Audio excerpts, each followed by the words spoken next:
pessoal, tudo bem com vocês? Espero que sim.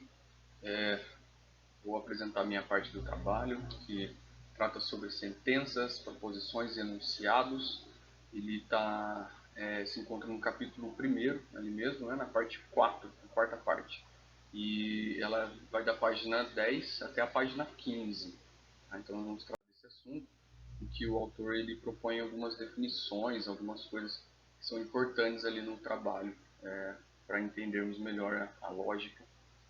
E especificamente sobre as sentenças, né, o autor ele vai afirmar que na língua portuguesa as palavras elas podem ser combinadas para formar diversas expressões linguísticas, incluindo as sentenças, que por sua vez elas podem formar argumentos, poesias, declarações de amor, né, qualquer tipo de coisa essas sentenças podem formar.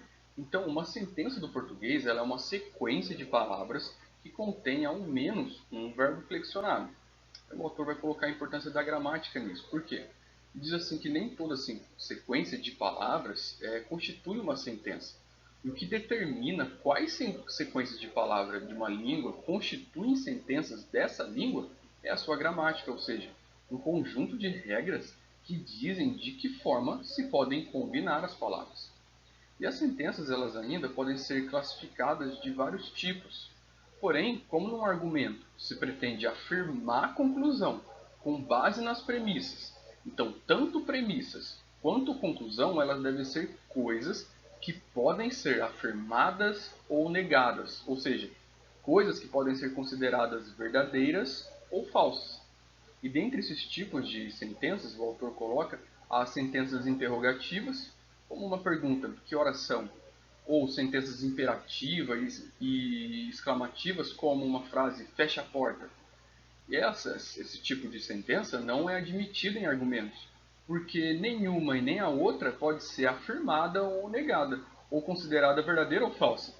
Assim, as sentenças que nos interessam na lógica são as sentenças declarativas, ou seja, aquelas sentenças das quais podemos afirmar ou negar algo. Vamos passar para o próximo slide. Nesse slide, o autor ele trata especificamente das proposições, né? É um tema que ele define bem, é bem interessante. Nós vamos nos atentar então aqui para as proposições. E para tentar esclarecer um pouco melhor esse termo, consideraremos um exemplo. Observe a sentença que está ali no slide. Miau rasgou a cortina. A cortina foi rasgada por Miau. Poxa, é fácil a gente verificar que temos aqui duas sentenças distintas com sequências de palavras distintas, mas que apesar de diferentes, elas têm algo em comum. Elas podem ser usadas para expressar uma mesma proposição, ou seja, que Miau rasgou a cortina. Ou seja, essa seria mais ou menos a definição inicial que ele coloca de proposição. E existe uma grande discordância sobre o que exatamente uma proposição é.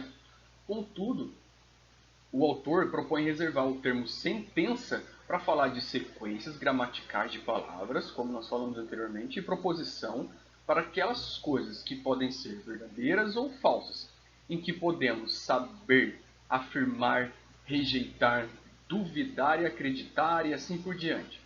Então, assim, vamos caracterizar as proposições como espécies de alegações ou asserções e afirmações sobre o mundo. Vamos passar para o próximo slide. Quanto a esse slide, nós vamos tratar aqui sobre os enunciados, né?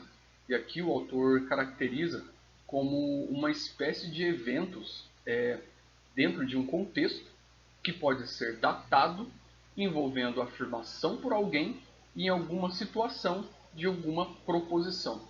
O enunciado é basicamente isso. Ele ainda pontua a diferença entre os enunciados e proposições, que para diferenciá-los é necessário observar que às vezes os enunciados deixam de expressar uma proposição.